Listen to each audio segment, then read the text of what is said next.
Hello everyone. Welcome to Plenary 2 for the International Chemical and Oil Pollution Conference and Exhibition. My name is Fiona Low and I'll be your host this afternoon. Organized by the Maritime and Port Authority of Singapore, the biennial event aims to promote Singapore as a center of expertise and knowledge in the prevention and response to oil and chemical spills. This year's ICOPCE is held in conjunction with the International Safety at Sea Week as part of its commitment to promote safety at sea.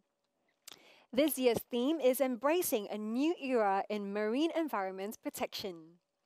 We are delighted to have over 900 participants from more than 70 countries joining us, with key decision makers from governments around the world, as well as representatives from across different sectors of the maritime industry. Thank you all for joining us, and welcome back if you've also logged in for our plenary one earlier. To begin our first session this afternoon, I would like to invite Mr. Edward Ian, Managing Director at Navigate Response Asia, to deliver the keynote presentation on navigating the increased complexity of incident management. Mr. Ian, please. Fiona, thank you. Good afternoon, good morning to everyone wherever you are in the world today. My name's Ed Ian. I'm the Managing Director of Navigate Response in Asia. We are a global communications company specializing in emergency media response and training for the shipping industry. Before I start my talk today, I'd like to thank Madam Kwa Lei Hoon, Chief Executive of the Maritime and Port Authority of Singapore, and the members of the Organizing Committee of the International Chemical and Oil Pollution Conference for inviting me here today to give this presentation. It's been a long and difficult 18 months, I'm sure you'll all agree. And I hope this event and the events this week and the rest of this year will show us a roadmap back to better times for our industry and for the world in general. So, what are we going to talk about today? As Fiona mentioned, it's all about the increased complexity of casualty response. And indeed, in the COVID era, in the past 18 months, it has become a much more challenging and complex experience for our industry. What we're talking about today is increasing public awareness. That is something, of course, which predates COVID. But there are also emerging operational issues with that increased complexity. Certainly, we'll be talking about new initiatives related to technology. COVID is ever present, and it will be for the next half an hour during this speech. But I'd also like to conclude perhaps on a high note with the Q&As when we'll discuss what the stakeholders, what do we need to do to come together to prevent oil and chemical spill, and how do we do it better in future. So they're the themes of today. A little bit more about Navigate Response. We are a global crisis response company. Basically, what we do is three things for our clients all over the world. We essentially are on call for 365 days a year, 24 hours a day, via our global offices in Houston, London, and here in Singapore. And we react instantaneously when any of our owners have a problem. It's a very simple job in that respect. We also have an extensive training program for seafarers and indeed all members of the shipping industry, both ashore and in the office and at sea. And the last thing we do, which is increasingly critical, an important part of our business, is drills. We very much lead on drills. We advise clients on how to do drills the right way, so that they reach a situation whereby a drill seems so real that when a real incident comes, it appears to be as easy as a drill, or as situated as a drill. Our company, Navigate Response, was acquired by Whit O'Brien's, a company you all might be familiar with, in February last year. And basically, those of you in the industry will know that Whit O'Brien's is a leading provider of QI services and vessel services to about 63% of the global tanker fleet. So we're right embedded in the heart of the industry. A little bit more about our network. We have 40 offices in 35 countries around the world. As I've said, very strong presence in every major maritime center in the United States, in Europe, and right across Asia. This is an interesting slide. Some of the crises that we deal with today. And actually, before I go any further, let me reassure everyone that I've just been told the MPA will be putting these slides up on their website sometime tomorrow. So you don't need to stress with lots of notes today. All these slides will be available on the website tomorrow.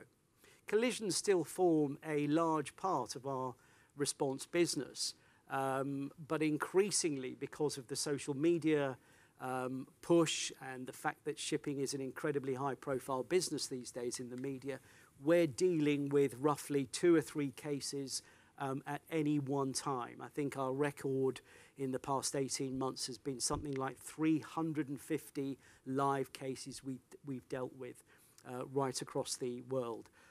Not all of those reach the media. Not all of these are in the media glare, but we advise clients to be ready and prepared for any eventuality, large or small. A lot of our activity, I have to be frank, in the last 18 months, like everybody in this room, I suspect, our panelists, has been COVID related.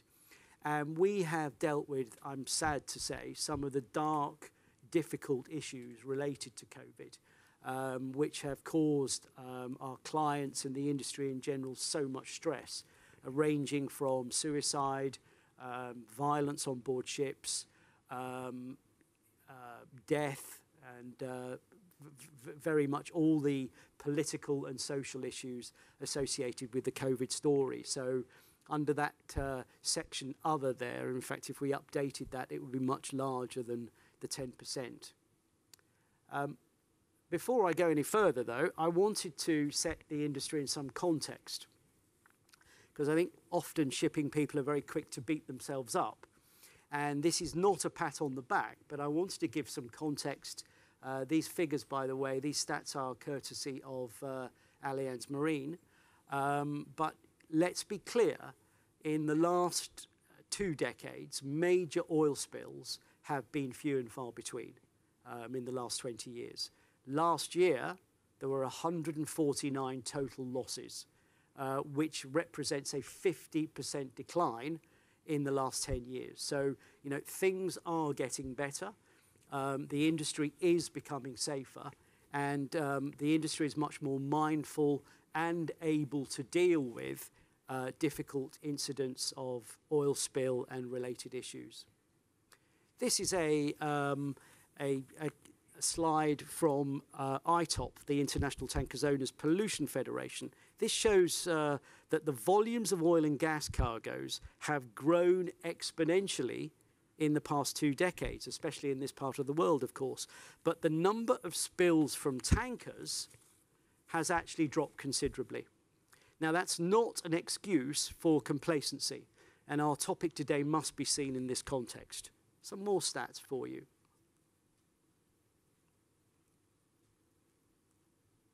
Shipping is now a very public business.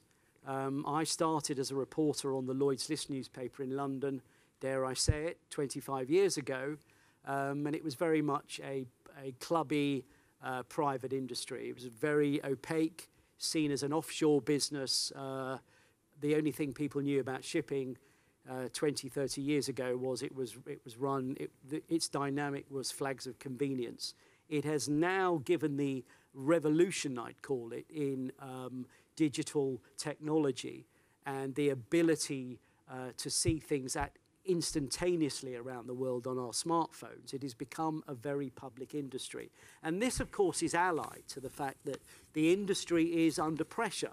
The industry has never been in the spotlight, not just because of social media on the pull side, but on the push side. We are being, I won't use the word driven, but we are having to face the challenge of decarbonisation. I happened to read this morning an excellent piece in today's Business Times, which interviewed our friend Espen Paulsen.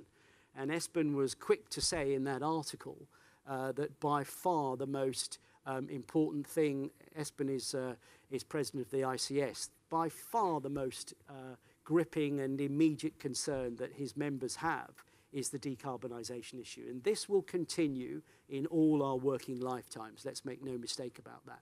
So the public, the general media, and the special interest groups who are connected with our business are in tune with what we do and are watching us more closely than ever before. Added to that, there are lots of other complexities. COVID we've mentioned, but also I'm a journalist by background, so our panelists, I've no doubt, from a technical point of view, will share more information about this. But the whole larger vessel issue is also a challenge for us. You know, are large container ships really salvageable? That's a great question for Hemang when we come to Q&As. But that is a major issue. The scale and the size of large tonnage, can it be salvaged? Another complexity. But more recently, we've also seen delays in the supply chain. We've seen what's happened in China recently in some of the ports, and there are others. I won't read all those out. Cyber is also increasingly top of mind in our business when it comes to a risk of business continuity. So all these add to the soup, I'd call it, of complexity. Some more little stats. We did this for a client recently. They asked us, what's the evidence of shipping getting ever more linked to sustainability?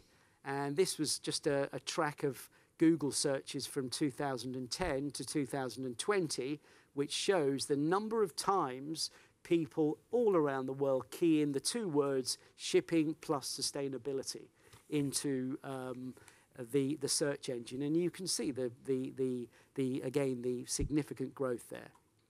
This is another interesting slide. The blue line there going ever upwards is the references made in the media about shipping in connection with CO2 emissions.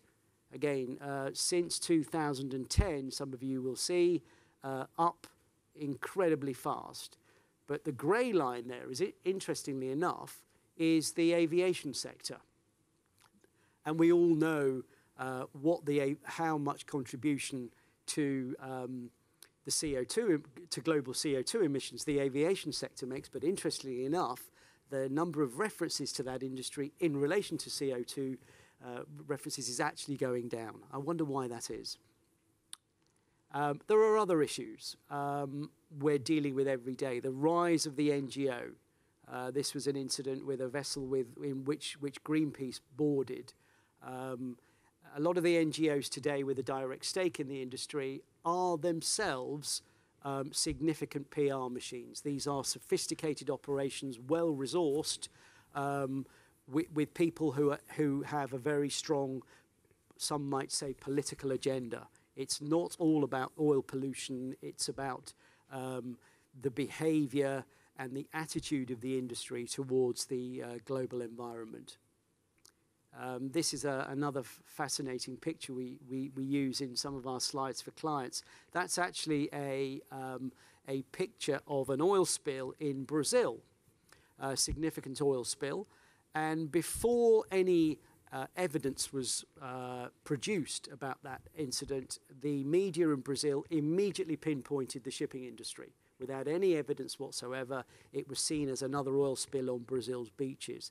It later transpired, of course, that was nothing to do with the industry, and it was a pipeline bust which caused that level of pollution. The media seem to have a Pavlovian dog reaction. When there is oil in the water, when there is a spill, they automatically go and blame the shipping industry, most unfairly, in my experience. It's not just environmental. We've talked about COVID a little. I'm sure we're going to talk about COVID more in the panel, but this is an existential threat or challenge to our industry. And I come from a family of seafarers, so it affects me personally. But it is an industry which is now grappling with such a crisis, which is also, on the one hand, existential, but on the other hand, ignored still by so many governments, by the people in authority, and you know, a lack of real consolidated effort to make this better. It's still ongoing. The media cover it with a remarkable lack of sympathy for our seafarers, I have to say that, compared to other frontline workers in the battle against COVID. I'm going to give you a quick rundown now on an incident which we dealt with earlier this year. That is the extraordinary picture, which one of the first pictures which came out of that vessel, the Ever Given, which was very much, you know, an incident which we were heavily involved with from the beginning, acting, I'll declare an interest, we acted for the managers of that ship as well as the P&I Club. And this case, if I had to say this, was summed up exactly why response has become so much more complex. There was no spill, there was no cleanup, as you all know. But probably this is one of the highest profile cases in terms of the global media attention. We haven't done a study on this, but probably since the Titanic. That picture, by the way, appeared on Instagram, I think about 4 minutes after the incident. For the mainstream media, it's worth explaining, and we see this as media handlers. When there is a major incident, regardless of the type of tonnage, every ship becomes a tanker. We are struggling with this concept every time, and indeed this vessel was referred to for the first 24 hours of the news cycle as a supertanker.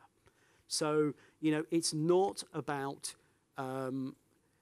tankers as such. It's about the fact that when the mainstream media get interested in shipping, it's all about tankers and oil. Most unfair, but that's very much a perception that the mainstream media have. This is a quick summary of some of the coverage. You might not be able to see some of the stats there, but obviously it went up. Still quite a significant news story for probably 6 weeks, 2 months after the incident actually happened. Very little coverage on the first day. It took some while for the mainstream media to react, and they reacted in very different ways. It became not so much a story about shipping, but a story about the blockage in world trade, the effect that the ship or the position of the ship in the canal was having on world trade. Then it skyrocketed after that first Instagram photograph I saw you. And then interestingly enough, sometimes, as we say here, good news is big news. When she was refloated, that's when the media reached peak news in terms of the volume of coverage that was around the world. These are some of the trending themes which we picked up in our searches, but you know, very constant, very intense, day after day after day. And again, one of the many angles of this case was, of course, the claim made by the Suez Canal Authority, garnered so much publicity. I'm pleased to say most of the negotiation between the parties in that case was done behind closed doors, and I'm hopeful to say that there was an amicable or sensible outcome in the end. But the $1 billion, the close to $1 billion claimed when the first engagement was made from the SCA was obviously headline grabbing, and they were throwing in things like you know, loss of reputation of the canal, and it just added to the media frenzy that here we have a standoff between the Egyptian authorities and the owners of the vessel and the insurers. The impact on global trade was very much a strong angle here, and this went on day after day. You know, I was a little bit skeptical about some of the cash values which were quoted, but I'm showing you this slide because it's another example of, unlike 10 or 15 years ago, where the media have I won't say an obsession, but a real urge to dig deeper behind what's actually happened with the ship, to what are the implications of this. And we went on for days and days, answering questions, speculative questions from journalists about the impact on world trade. And of course, back to complexity. We're visiting the wilder shores here, ladies and gentlemen, but we were actually also bombarded by, and this was by the hour for several days, people offering us advice, people offering the owners advice, the insurers advice, and people offering theories. This is the American group QAnon, and that, what you're seeing on the screen there, ladies and gentlemen, is an actual unedited email which was sent by a member of QAnon. I won't make any comments about that, but that is a serious email that we received right at the height of the incident. And let me assure you, we had many such similar pieces of advice and comments made by that. Often, sometimes hundreds of these similar email communications per day. Let's move on. Wacasio, you're all familiar with this case. This is a classic example of where things went badly wrong with communication and cooperation. But basically, this ship ran aground on the 25th of July last year. And essentially what happened here was that we had 1,000 tons of bunker fuel spilled. And I believe it's the worst oil spill and environmental disaster in Mauritius history. Very sad moment. I would also make the point, though, 13 months after the disaster, we still await the official report from the flag state into the incident. And I hope that will hopefully provide some definitive answers as to how that happened. The Wacasio incident was remarkable for a distinct lack of communication or cooperation between the various parties involved. It was also marred by poor external communication. The owners were slow to communicate in the immediate aftermath, and other parties associated with the vessel chose to remain silent. Sadly, this showed this showed shipping in its worst possible light, right at the time when it was necessary to show clear evidence of cooperation to solve the problem and to communicate the actions being taken to solve the problem right at the time. Sadly, we didn't see any of that. And, you know, it was clouded and complicated by all these various parties wanting their say. Greenpeace was all over it, as you'd expect. I won't name all the parties in that, but everyone was saying things often in a dramatic, conflicting and emotional manner. And it became a real maelstrom of competing ideas, conflicting information, and generally, you know, not looking good on the shipping industry at all. Let's just offer, if we may, some solutions on this. You know, this is, I would say, different authorities around the world, different areas of the world have different approaches. But basically, I'm not saying it's the best system, but it has been known to be a very effective system. And this is the American way. I think this was born out of the Open 90 Act after the terrible Exxon Valdez back in 1989. And this system has developed in a high degree of sophistication ever since those days. And basically, the Joint Information Center is something which is set up when the US Coast Guard decides to establish a unified command in relation to an incident in United States waters. And basically, we play a very active, we as a crisis responder and as Whit O'Brien's play a very active role in that.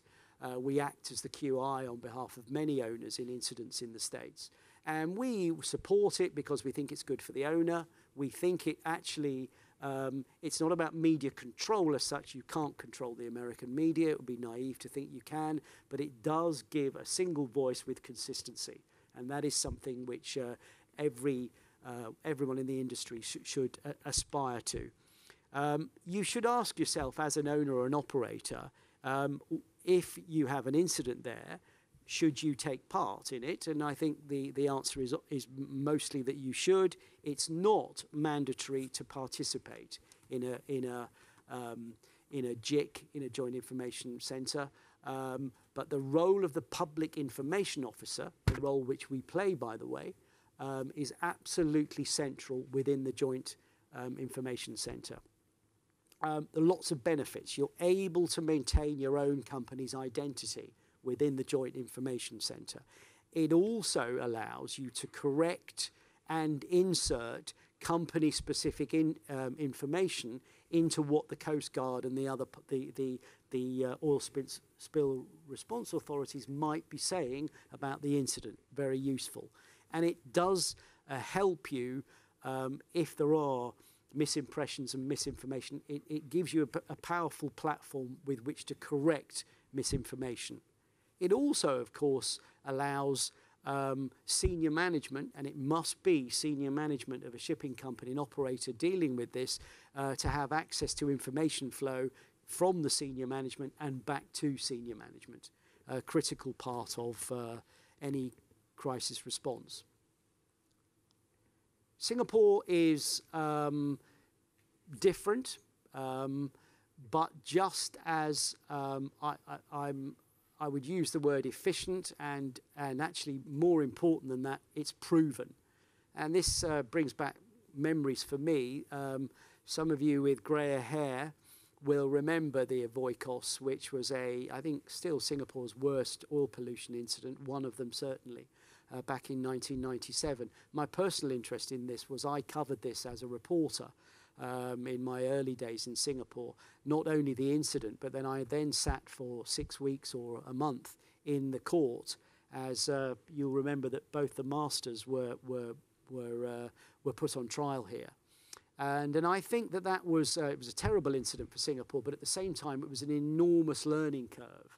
And I think one of the things we must say here, and this is a praise of Singapore, is that we have the DNA, we have the expertise here to be able to, heaven forbid if this happened again, and it has happened subsequently, to be able to handle this in a very hands-on professional way. What was apparent in a Wacasio were several things which I think since then have been enhanced. But basically the MPA, which, by the way, was very new in those days. I think it had only been set up a year, maybe less than a year. They sat in the middle of the response. Lots of people learned lots of things about crisis response and oil spill very quickly in those times. But above all, my impression, and I was an outsider, was it was consensual. There was excellent communication between all the parties, and it was also a multinational response. It wasn't just Singapore. Singapore called for help. We had help from Japan. We had help from the United States and other regional partners. But being controlled and centralized here from Singapore, and it worked. It genuinely worked. I think at one point we had 16 government and private organizations, including Oil Spill Response, by the way, working on the case. We had more than 650 workers and 80 boats, ships, craft involved in the cleanup incident. It was a very memorable event. I think Singapore learned a lot from that incident. I've been asked also to talk a little bit about technology. And, you know, since the days of the Wacasio and the advent of the digital era and the speed of communication, things have changed dramatically. And there are these days, you know, many platforms, digital platforms, technology-driven appliances, which really help crisis response in this immediate world, from a technical point of view, and frankly, you know, from a speed achievement point of view, and also from a general ease of communications aspect. As emergency response becomes more sophisticated and the need for speed becomes more pressing, people like the Salvers, the Class Socks, and other people in the industry, some of the insurance brokers, have produced technological innovations to ensure better preparedness and more active, proactive response. There are several similar emergency response software packages available today, which aid the three big things which we should all remember about crisis response. The pre-planning, that's what our company does. The crisis response itself and the crisis recovery. How do we get back to normal after an incident? You know, for us, it's all about pre-planning. We work actively with our clients to ensure that when the bomb goes off, if you like, when the accident happens, they are prepared as well as they could be. And this is just a very quick example. We have several similar platforms like this, but for example, we're always amazed when we use this in a crisis room. This is an online platform which we've developed ourselves in-house, which simulates a social media onslaught. And we can run it in real time, we can do it in an hour, we can do it over a whole course of a day, but it simulates, we have to build it with content beforehand, but it simulates a social media attack. And we find that this is, as an inject into a drill, really does raise the adrenaline levels in crisis rooms. It makes people think, oh my God, oh my goodness, how do we react when we have thousands of people barking at us and screaming at us on Facebook? And of course, our training, our teaching really helps people understand, and senior management in particular, what should you respond to, when you should respond to it, and what should you ignore. It is not physically or mentally possible to respond to every single piece of information, content, comment spewed out on social media. So it's all about testing a drill team's ability to react in a live circumstance. And we find it very useful, and we think our clients do too. Some more solutions as I draw to a conclusion here. I know the panel are all itching to say something. As we've said throughout the talk, all parties in an incident need to work more closely. You saw what happened in Wacasio. It's not about blame. It should be the maturity and the transparency of coming together to say there is a problem, how do we work together to solve it? The time for finger pointing, the time for blame is another time. That is not the moment to be pointing fingers and blaming. The weakness we've got, because the industry has for so long suffered from a lack of transparency, is that the public and the media still, to a very large extent, see us as the bad guys. And I think that's regrettable. I'm a great believer in the fact that the shipping industry, and there are stats to prove this, has improved since the time that I started in the business. Every good response, as we say there, must fight a current of bad perception, poor perception. And it's up to us, really. This is a call to arms. It's up to us to come together and try and make this better. Every badly managed crisis damages everyone in the industry, the good guys as well as the bad guys. Again, it's a Chinese saying, I believe, but every crisis can also be an opportunity. Just quickly here to wrap up. These are, as far as we're concerned, the 4 essentials. And this is the pre-planning, really. This is very much about pre-planning and getting it right at the most basic level. We would urge everyone to have a detailed shore and vessel contingency plan. Now, most owners, every owner that we deal with has that. But it's not just having that on the shelf and dusting it down when you have a problem. Sadly, there's still too much of that.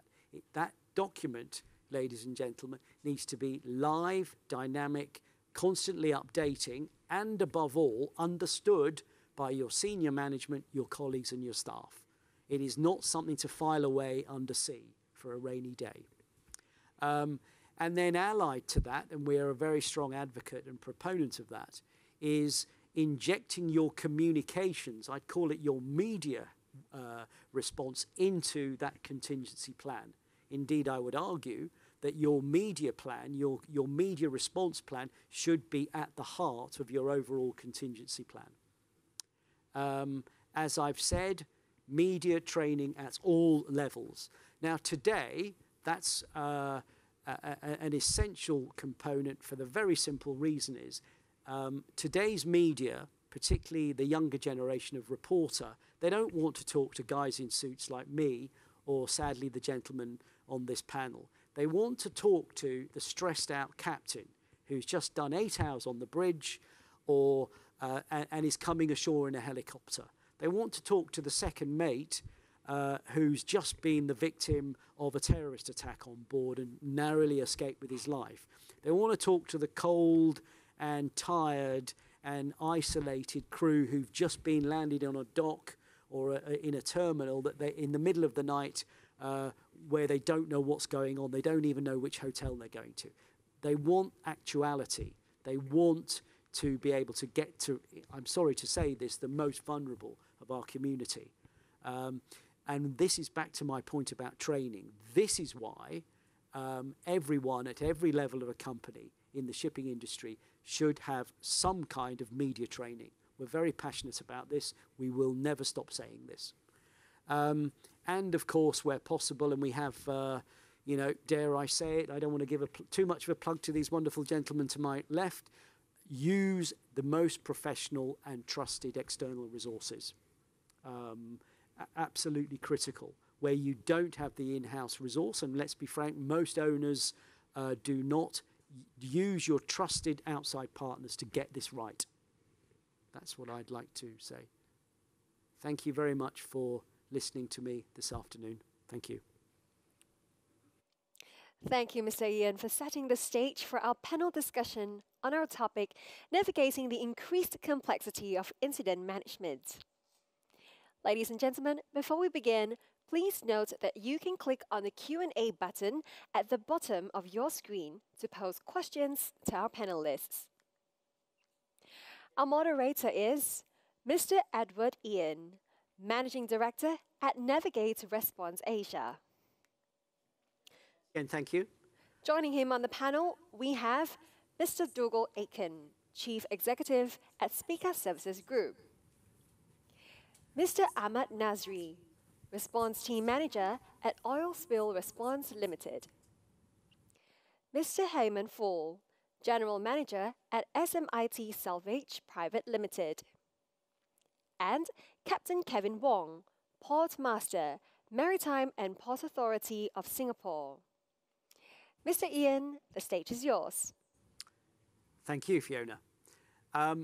Thank you very much, ladies and gentlemen. Again, and a warm welcome to each of our 4 gentlemen. Thank you very much for joining us amid your busy schedules this afternoon. I'd like to start by, and some of you, I hope you can all see this on your screens at home and in your offices, wherever you are, but we actually asked some of you who'd already pre-registered to take part in a pre-event survey, which has produced, if I may say so, some very interesting responses, which I'm pleased to say coincide with our themes today. But let me read the question out. What is the most significant challenge facing the industry now as a result of increased complexity of incident management?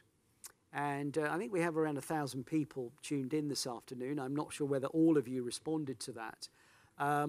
But as you can see, I hope from those responses, the majority, well, not the majority, but 42% of you, most of you, had decided that or gave the feedback that the COVID-19 pandemic was our single most important challenge that we face today. I personally tend to agree with that, although we must hope longer term COVID does go away. Second up, 30% of you said conflicting objectives and priorities between organisations. Fascinating, because that touches on several of the themes I hopefully raised earlier. 34% said high public and government expectations. I'm sure Kevin Wong has got something to say about that, but that is also very much allied to higher public perception as well. Frankly speaking, governments are on their toes because the public are on their toes. And then we've also got responses highly emotive and some others. So I find those all extremely fascinating responses. I'm going to be bold and say COVID won't be a long-term issue. And I think that longer term, some of the other responses will occupy our minds in more detail. But basically, before I hand over, I'd like to, before we go to the questions, I should say, and I know that you're all now asking questions, I'd like to run down the panel to give their responses to some of these findings, starting with Kevin. Oh, thank you, Edward. Indeed, there is an increased complexity in incident management. Personally, I feel that the fundamentals of responding or preparedness has not changed, right? Therefore, organizations, whether public or private, they need to have very clear response strategy. They need to have updated contingency plan and practice, practice, and practice, right? In terms of crisis management, there is now a need for more holistic management beyond the traditional ops responses. Today, the scope of the plan should also include media management, next of kin management, volunteer as well as NGO management, and public and community engagement. Over to you. Thank you, Kevin. Yeah, Hemang. Thank you, Ed. Very insightful presentation and some findings, good findings on the wheel as well. Giving real-life examples here and the complexities that we have faced when COVID pandemic hit to move our people from in and out. And I would give the example of Wacasio, which was one of the starting points of getting into the rhythm of the pandemic itself. Countries were still trying to find the basis of what is right and what is not. We had to sail, or we had to had all our bases send people down to Wacasio. So we had a team from South Africa going down there. We had a team from Netherlands going down there. We had a team from Singapore going down there. And ironically, the team from Singapore had to sail down there because they were not getting permissions to land anywhere. So that added to the complexity. While we could manage the processes with the teams which were already there on site, getting the Singapore team 17 days later, of course, does affect the resource pool management for our team and also affects the operation in a way. Yeah, that would be my 42% input for the COVID-19. Over to you. Ahmad, please. Thanks, Edward. Just to echo what Hemant has said about COVID-19, I mean, for oil spill response, obviously the key core business for us is to have boots on the ground, to have people responding on the ground. And when borders close, it costs a lot of issues for us to figure out how are we able to do the work that we're supposed to do. So with Hemant's example, he was finding ways and means to get his guys on the ground. We were, on the other hand, trying to find creative ways of supporting our clients through other means such as remote purposes. And we were able to do some cases whereby we actually had provided remote support from our clients from our base in Singapore to an incident in other countries. And that worked quite effectively well, surprisingly. And we believe that that is going to be a mainstay in the future as well. Yeah. Great, thanks. Dougal. Thanks, Ed. Yeah, look, talking in general terms, the more things change, the more they stay the same. It's not surprising that the number one on your list of issues that owners have to address is that surrounding planning. Kevin talked about the necessity for planning and preparedness. Both of those things still remain king. The nature of the events that we're dealing with in terms of casualties really remain much the same as they ever have. The risks from an insurance perspective, from a ship owner's perspective, remain much the same. But some things have changed absolutely.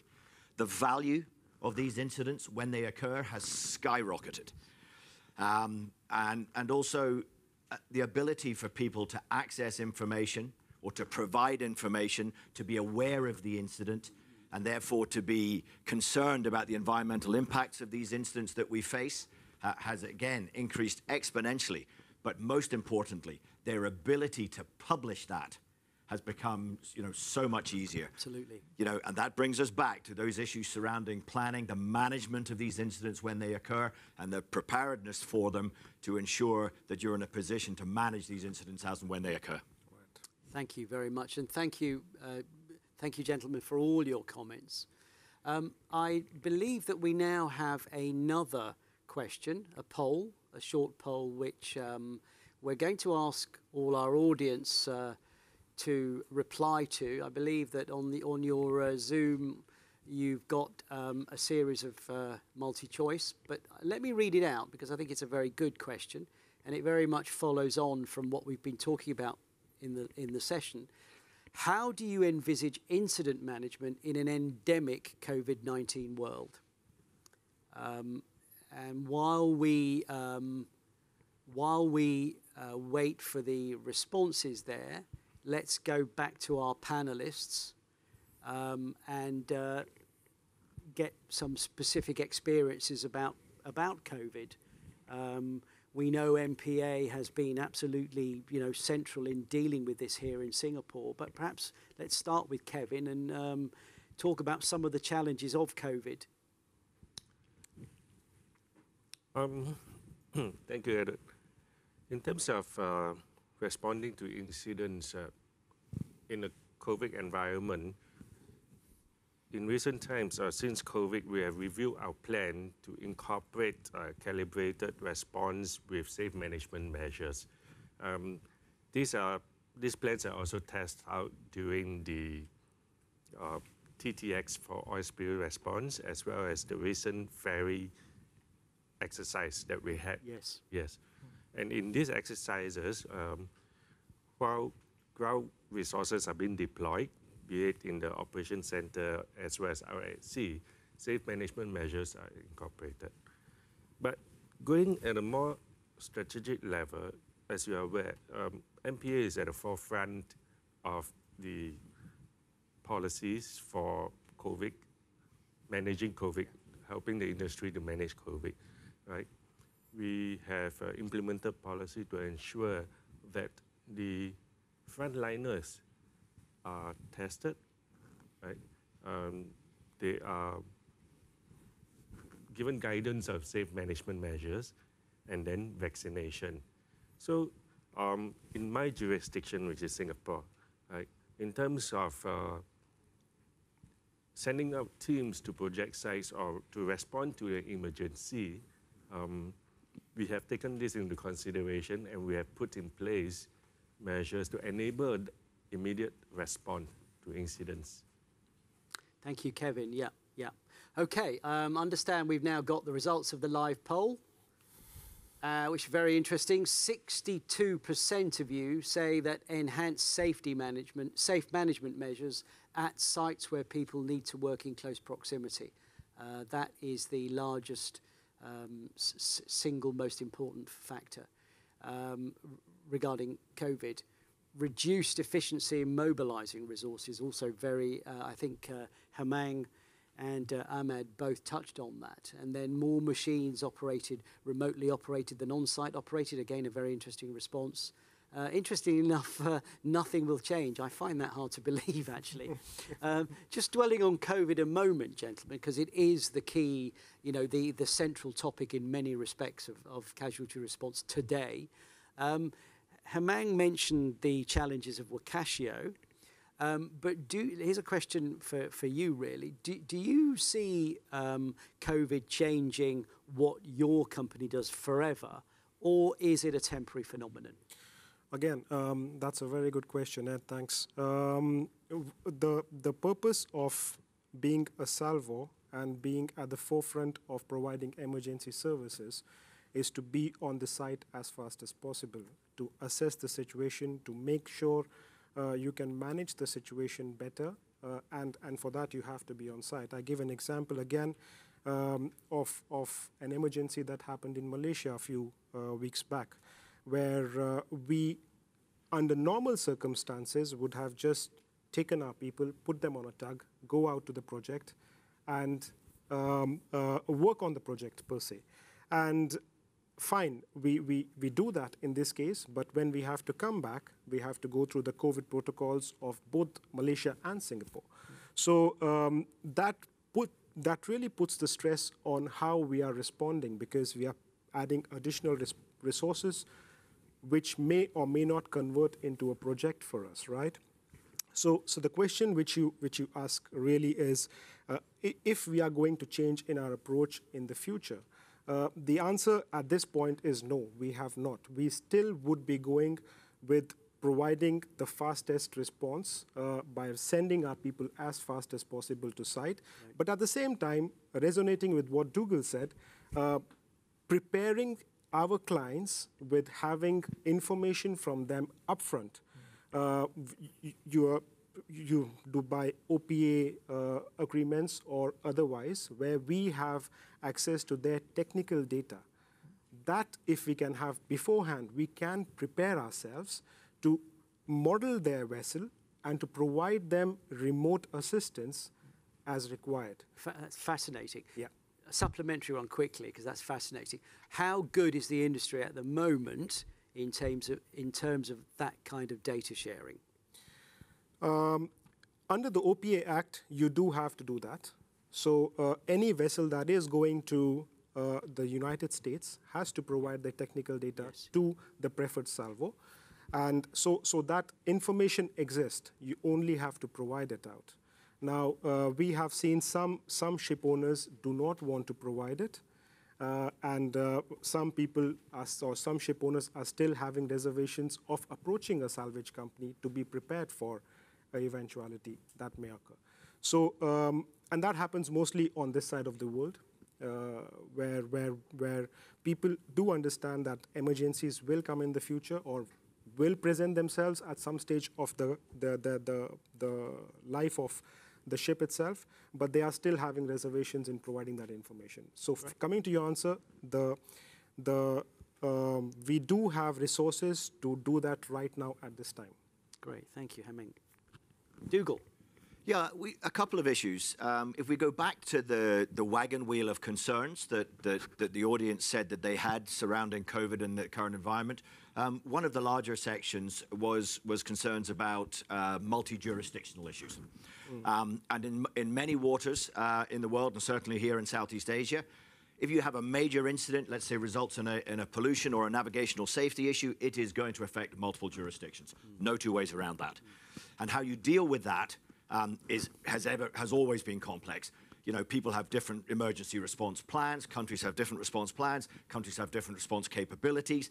Irrespective of what the plan says, how do you actually enact that in reality is a major issue. And linked to that is this issue surrounding COVID. How do you envisage incident management? Hema mentioned earlier, you know, historically, you just put people on a boat or stick them on a plane and send them to wherever the incident was. We had a major loss recently in a neighboring country, and it took the best part of 2 months to get the necessary resources and personnel to site to deal with the incident because of COVID protocols in the surrounding countries. Right. Now, luckily, that wasn't one that needed immediate response, but we have another one ongoing at the moment, where we needed international assistance, we needed international response, and it simply was not possible to get it there. So the first question here, you know, what do we think is going to be affected? Enhanced safe management measures at site. The reality is it's the restriction of safe management measures, because it's simply not possible in today's day and age to get the necessary resources that you need to site. Excellent, right. Excellent. Ahmed, would you like to add to what Dougal's just said? Yeah, so for us, I believe that, because pre-COVID, when we do have an incident, a lot of clients or members would want to try to get together in a room to form the team together. Obviously, with COVID, now it's not possible, and in the early stages, everybody is trying to figure out how to do it remotely. I think past COVID, people will try to steer towards going back to the rooms, but I believe the remote element will still be around. Just so because now people have realized that actually I can get resources almost at the click of a button, and this person is over on the other side of the world. So I think the element of remote will still be around for us to live with, although we'll try to get back together again in the room to manage the incident together, but that piece is still going to be there. Right, fascinating. So you'd all agree, and I'll go down the line here, that to some extent, post or during COVID, a degree or some of the work which you would have been doing physically because of Zoom and because of Teams and all the other wonderful contraptions that we use can actually be done remotely with just as much effect. Is that right, or would you agree with that? Yeah, certainly from my perspective, yes. I think we'll talk about technology in a little while. Yeah. But if you think about from an oil pollution perspective, for example, you know, historically, the ship owner or the authorities would call ITOF, and ITOF would send their spill response managers to provide assistance to everybody involved in the incident. And that's simply not possible now. So ITOF is making arrangements to be able to provide advice remotely. Use of satellite technology is good. The use of drones is good in terms of providing digital imagery to show what the nature of the pollution is. So yeah, undoubtedly, there will still be the desire when hopefully the world goes back to normal to sit in a room, to look at somebody, to take somebody by the hand and show them a beach and show them a fish farm, show them the vessel. Yeah. That will of course happen. But we're also, I would think, at the back end of this, going to be far more ready digitally and from a technological perspective to be able to use those resources to limit the amount of attendance on board that it's required. Right, fascinating, yeah. I must ask Kevin as well, as MPA, how has Zoom and today's world of remote working affected your approach to response?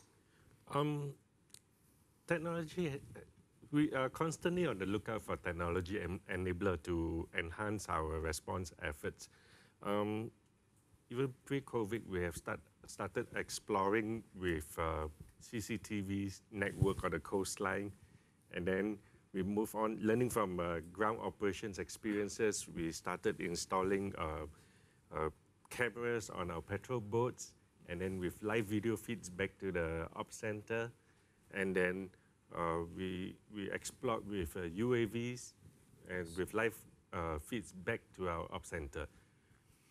As technology progresses, we will be weaving all this standalone system together to provide a holistic situational awareness picture to our commanders in the operations center. Certainly, the things that we have done previously help to build the remote operations as we move forward. Excellent. Yeah, thank you. Hemang Smit, are you, I'm sure, applying lots of these technologies? How has digitalization helped your way of working? In a way, digitalization, of course, every lot of models that we can do to forecast. Especially, I'll give you another example. There was a drifter, abandoned drifter, which was in the middle of nowhere. And we knew the location then. And when we have to send a tug out to that location, it takes 5 days. So in 5 days, where this drifter is going to be, nobody knows, right?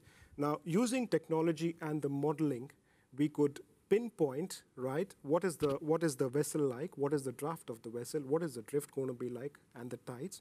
We could establish an approximate location where we could find this vessel after 5 days. So when a tug does approach that vessel, how fast and how effectively you can spot this vessel and connect it and tow it back.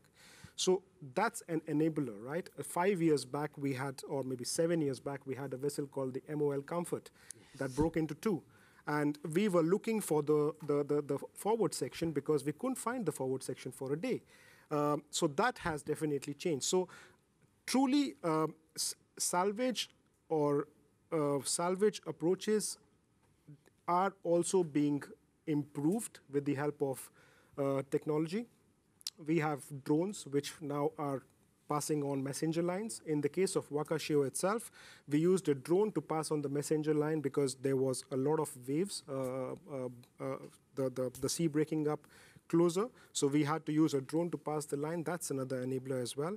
And of course, with the vessels, all the technology of ships growing, using different diverse fuels, you have to be also mindful of how the technology is helping them and understand their processes so we can then provide assistance to them when they require help. And so we have to learn that part as well. Fascinating, yeah, great. Ahmed, my experience of oil spill responses, you're very proud and rightly so of your hardware. Are you a software company as well? Well, we are moving towards software. In fact, we've been moving towards software for a while now because a lot of members who we help, they are very into the common operating picture kind of setting. Whereby in the incident management center where they are at, they will have all the information feeds that comes in from their drones, from the aerial surveillance flights that they do, all piped into one common operating picture, and allows the incident leaders to have a look at as a helicopter view and make effective decisions and be able to predict what needs to happen in the future. So we have to keep up to the times to follow on with this in terms of technology. But as I said, because with post-COVID, technology is going to be a bit more important. We think that this is going to be a main feature, and one of the key things that we will need to look into is in terms of data management, because there's going to be lots of data that's going to start coming into your incident management centers. How are you going to manage those data, and how are you going to make sure that you filter out the right ones and filter out the noise from everything else. So yeah. Excellent, excellent. Dougal. Yeah, I mean, in short, COVID has forced our hand as far as the use of technology is concerned that we wouldn't even have considered 2 years ago, really just for inertia, for no other good reason. So it's forced our hand. And with that, with the use of it, that will undoubtedly result in greater demand for technologies that help in planning and preparedness and the management of these incidents. And that greater demand will result in ever-increasing technological developments and benefits. So, in some ways, what has been forced on us actually may be positive going forward. Right, excellent, excellent, good. Thank you very much for that, gentlemen. Let's move on a little bit, if we may. I understand we're starting to get a torrent of questions from our audience. I have a few, and it's my prerogative or it falls to me to select them. Let me read one out for you, which I find personally very fascinating. Timing remains the key in emergency response for large-scale casualty incidents. For each of the panel, what do you expect that owners and other stakeholders, particularly insurers, should do in order to avoid or reduce a longer decision process? Very good question. I think we should start with Dougal. Happy days. Look, really, it comes back to planning and preparedness. Yeah. There are examples, in multiple jurisdictions. The Singapore example is a brilliant one with the MPA, putting arrangements and agreements in place with spill response organizations, for example, with the P&I clubs, for example, to make sure that at the time of mobilization, we're not sitting arguing about cost, for example, which is a major issue. Yeah. There are differing approaches when you have oil in the water. We spoke earlier about the fact that everybody wants the oil out of the water and a result as soon as possible. But there are different approaches. There are some major oil companies whose reaction would be their desire is prudent overreaction, for example. Others would say no regrets. And that would be the attitude of a government. That might be Kevin's attitude is, let's get resources deployed, and we'll worry about the cost at some stage later on. But it's, the cost is an issue for somebody somewhere down the line. Yeah. So if agreements are in place before you go to war, then that obviously makes it much easier for decisions to be made. Thank you. Hemang, I'm sure you've got something to say about this topic. The point that catches my eye is a large-scale casualty incident. It's considered a large scale. So that's why Dougal, when he says cost definitely plays a very big part in a large scale event. But having taken that part out, any salvage operation or any emergency response, you have three things that you go for. You want to save life, you want to save the environment, and you want to save the property, right? cost comes thereafter. Now, as long as the owners, the underwriters, and the authorities understand this sequence, we can always organize our thoughts together to attack an incident with one mind and in the same direction. However, having said that, the point that also I would like to make is insurers are preparing themselves, and the ship owners as well, to have agreements in place with salvos, right? And in those agreements, you also have the commercial agreement set in. So what would be the incident like which would have such an agreement? That kind of helps. So you have pre-planned all that information to come up with a solution for everybody to limit the response time. Right. Ahmed? So we've been a very strong advocate of telling our members, because we run as a membership company, we tell our members all the time that timing is crucial, and they need to let us know as soon as an incident happens. We've had several experiences in the past whereby there's been a lot of hesitancy in that, and we've basically looked into how we can actually facilitate those kind of decisions to call organizations like us to help them as soon as possible. So we've introduced a few things like we are now giving free technical advisory in country. We will send out our guys for free for the first 5 days, so that cost doesn't become an issue to the members themselves, so that it's not a stumbling block, and they'll call us they can get the right advice as soon as possible. In terms of for the shipping organizations, we used to have third-party contracts that were lengthy in T&Cs, which we didn't want to get hung up in that. So we've changed those contracts to suit contracts that are familiar. So we've tied up with BIMCO, we've come up with the response con, which will make it easier for shipping companies to then call us in to mobilize us. So these are the things that we are doing now to ensure that we meet the timing requirements of an incident. Fascinating. Kevin, would you have something to add to that? I thought Duga has already said all. He took true what enough, yeah, true that's enough. fine. That's Responding absolutely to fine. emergency, timing is key, right? Which is why MPA in Singapore, the incident manager for marine incidents such as oil spill and chemical spill is MPA, right? And we take leadership. We are also the first responder on site to ensure that the resources are on site ASAP. We have forward deployed spill response equipment. We have a framework where the hovercrafts are required to carry spill response equipment to support the government's effort. We have stockpiles of dispersants and booms, right? As Duga has put it, to ensure that the ship owners don't waste time with negotiating the contracts and so on, we have agreed rates with through an MOU with ITOF. Right. As an incident manager myself, my petrocraft, my latest generation of petrocraft, are equipped with spill response equipment, right? And demonstrating leadership, we are the first movers, and then we won't waste time contacting the non-essential parties. We'll pick up the phone and call the P&I correspondents. That is the first person that we talk to. Absolutely, yeah. And the other thing, from a Singaporean perspective, Kevin's right. I mean, the MPA is very proactive and very positive and very firm in making its decisions that it thinks needs to be made. But they are consultative, which is also obviously very important. Yeah. Kevin touched much earlier on the fact that we're talking about technology and digital imagery. I mean, Kevin can sit at his desk and see almost every single bit of Singapore's port waters, which makes it incredibly easy for us when we sit down last thing at night, first thing in the morning, when we've got a casualty ongoing, and for the port to say, look, we have oil in the water here, there, and the next place, which when it comes to the mobilization of resources, bear in mind, we've already got rates agreed. When it comes to the mobilization of resources, all of that just makes the whole process so much easier. Excellent. Thank you, gentlemen. Next question, which is number 7 on my iPad. Perhaps if we'd like to flash that up, and I'll read it. In an incident, salvors would usually be required to give a quick assessment before providing the quotes and possible solutions.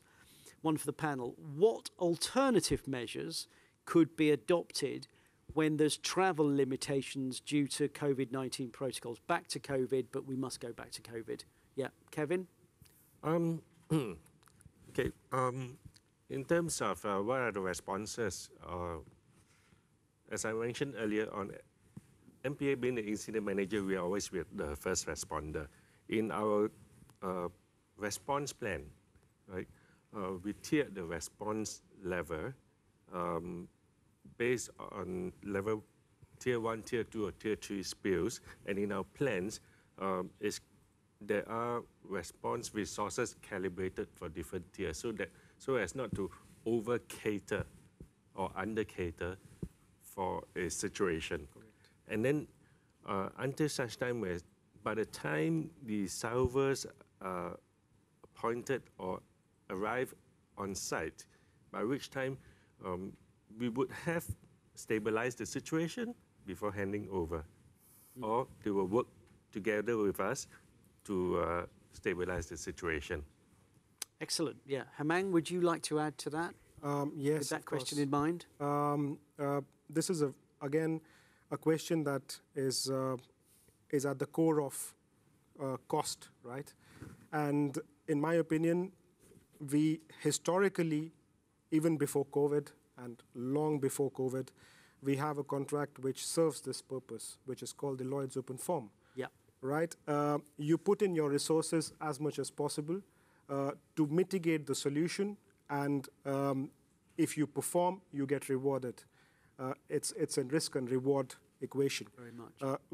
We have been guiding ship owners in situations which are developing fast to consider Lloyd's Open Form, while at the same time working with authorities, like in this case MPA, or in the case of the ones in Sri Lanka, like the New Diamond, we were working with Sri Lankan authorities and Indian authorities who were the first responders to site to make sure and mitigate the situation till we arrive at site. Fascinating. Just from my perspective, slight curveball for you, but you mentioned Lloyd's Open Form. We all know there's lots of debate about the future of that. Is it fit for purpose? What's your view? Given the situation, it is fit for purpose. I mean, absolutely. Yeah. In simple terms, it is definitely the way to go forward, because it's not that it's not that a salvo is going in there with all the resources and getting things done. It is also to save the environment and the property, right? And sometimes it is easier for salvos to do their job first and then talk later, than to have a dialogue with ship owners, insurers, authorities, and align them to what we intend to do, because everybody may have their own ideas of how things will develop. Yeah. Ahmad, do you have anything to add to that? Well, I'm not from, obviously, the salvage industry, but from OSPIL point of view, especially for my organization, I mean, we keep our rates very public. It's out there in our company website. It's by days. So the key thing for us is actually to understand how serious the situation is, and over the phone we could actually provide some sort of technical advice. And we usually do spill modeling to ensure that we understand where the spill could be headed.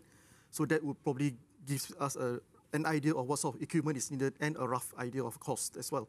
But obviously costs in the big grand scheme of things in terms of oil spill, all the other costs will remain small compared to the cost of actually cleaning up the oil itself. So that's, we need to keep that into context as well. Dougal. Yeah, Hemant's bagged really, but what he said is right. I mean, imagine the Lloyd's Open Form, in some eyes is not considered ideal, not considered a particularly elegant solution, but it does provide the ability to get resources to site to save lives, potentially save assets, save the environment. And often you get to a situation where you can have multiple contracts. You can have an initial contract at an initial stage to get out to the vessel to secure those things that we're talking about as being critically important and deal with that initially, and then a subsequent follow-on contract can be renegotiated once the situation is stable.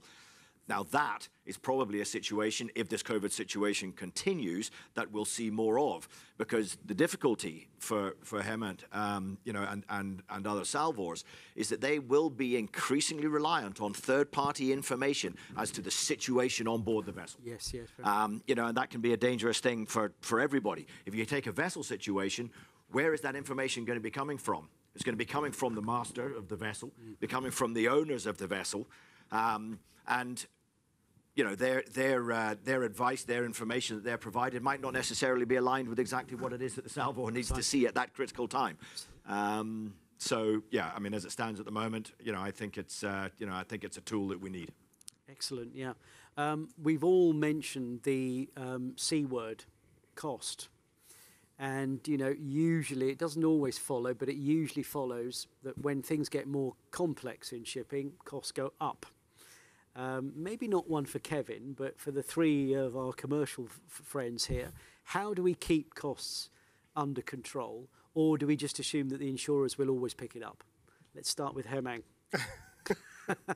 That's an interesting question. No, the insurers will not always pick it up, unfortunately.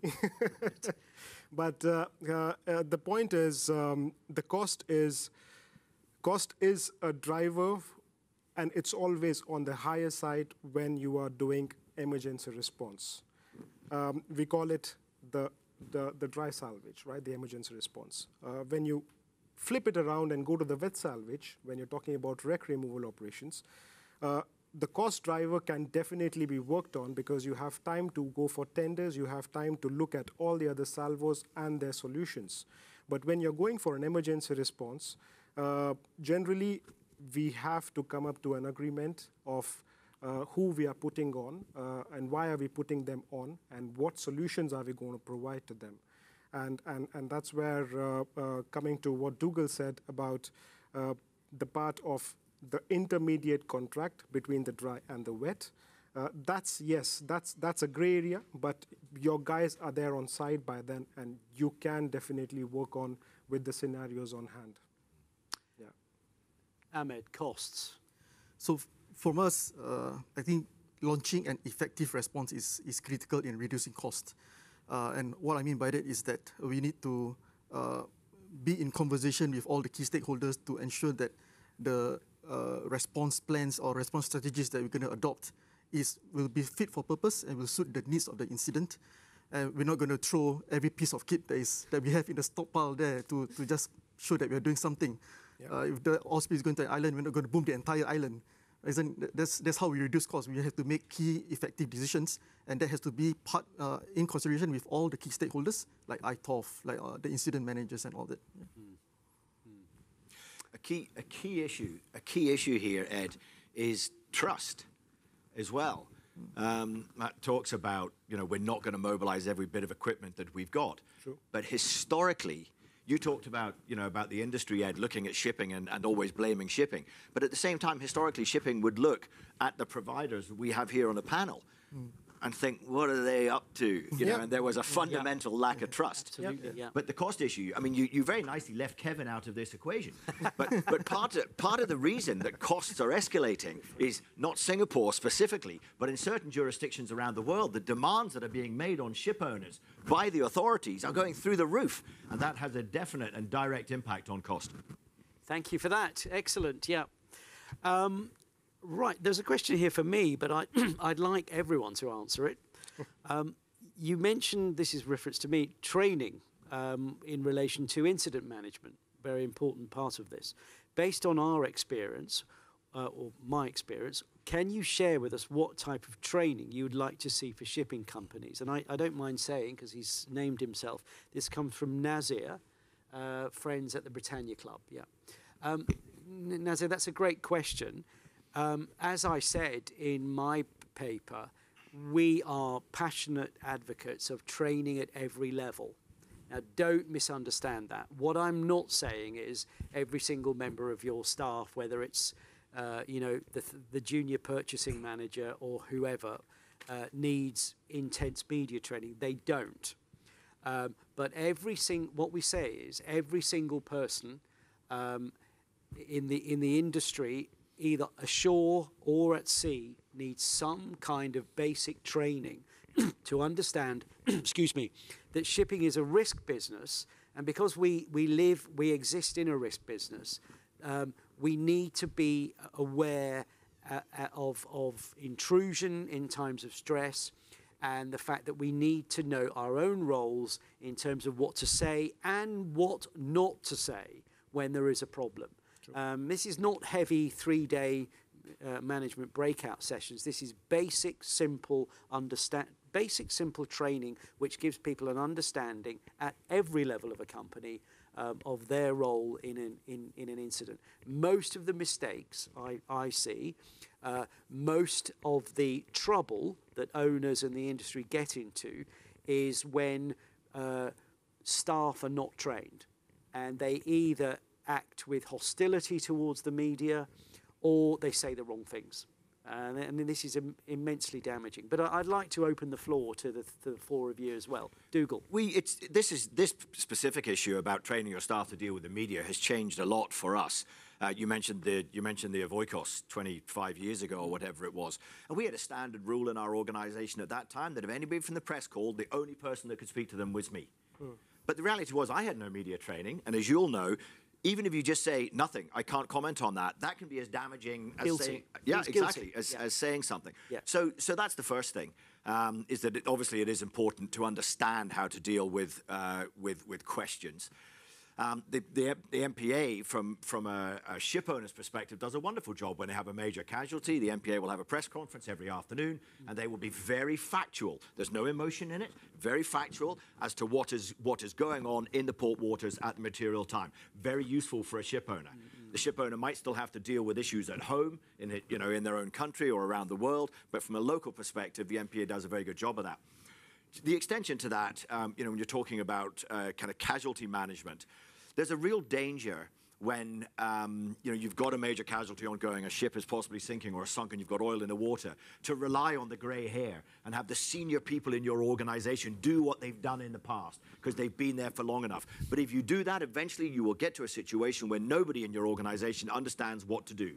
Yeah. And so it's hugely important when you have these matters ongoing that it's difficult because time and pressure, but you must use those opportunities to make sure that you're training your staff so that if unfortunately it happens again in the future, you have the ability to deal with it.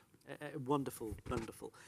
And this is not, by the way, just about media training. Media and public training is important, but Kevin, I'm sure you've got some other comments about training generally. Training in generally, crisis management training is necessary. I think we spoke enough about that. What I'd like to reiterate is for companies to ensure that they have proper crisis communications training for their staff. Even for MPA as a government agency, we have our own corporate comms department taking care of media management. But there needs to be individuals who are identified to speak on behalf of the organization, and it's not just one, right? Trained to speak publicly, trained to respond to questions from the media, right? Put in place prepared lines for different scenarios, yes, right? And knowing what to say. Maybe not so much for the bigger shipping companies which have very established plans. I would like to emphasize for the smaller companies, if you don't mind my saying, right, to give some attention to this. A simple exercise would be go on YouTube, listen to the video interview, the news interview of the CEO for Express Pearl, right? He had a news briefing. Listen to the words that he had said, the overall narrative, and then the sound bites. Right? If you don't understand where it came from, then I think you need to go for training. Great. Last words to Hemang and Ahmed. Sorry, we're running out of time. Yeah, I see that we are on 6 or 1 minute remaining, right? I think incident management is twofolds or threefolds. Training should be on 3 levels, right? Operational level, It should be on cost, the C level, and it should be on media management level. Salvos do provide such services, train people up, like MPA, for instance, authorities, for instance, train them up of what are the different type of contracts. What do we do when we go out on a project? How reliant on our networks, and what do we provide when we can go out on projects? And that also forms a part of training. Last 20 seconds. Ahmed, sorry. It's okay. So as a closing, I guess to just add on to what the gentlemen have said, training, yes, is important, but also I would like to just emphasize a bit of exercise as well. And you already mentioned, we've got contingency plans. As the bare minimum, go through your contingency plans, go through a training with them, go through an exercise with them. Don't keep it on the shelf, but keep it live, and so that you know what you're doing. Ahmed, thank you. Our panelists, thank you so much. And ladies and gentlemen, thank you everyone greatly for joining us this afternoon. Thank you very much. Thank you, Mr. Ian, Mr. Aiken, Mr. Nazri, Mr. Full, and Captain Kevin Wong for your insights and a most interesting discussion. Now, we would also like to get your views on today's session. We hope that you can take a few minutes to complete a feedback form that will pop up later when you exit this webinar. And last but not least, you can take part in our quiz to win an Amazon gift voucher worth 50 Singapore dollars. To qualify, just scan the QR code or click on the link posted in the chat window at the bottom of your screen. Answer all the questions correctly, and you could be one of the lucky winners randomly drawn per session. Winners will be notified via email, and if you're not based in Singapore, you will receive an equivalent value in US dollars for the Amazon gift vouchers. So all the best and good luck. Ladies and gentlemen, it has been a great pleasure to be your host today, and I want to thank you again for joining us. We look forward to seeing everyone again, hopefully in person next year. Take care, stay safe, and goodbye.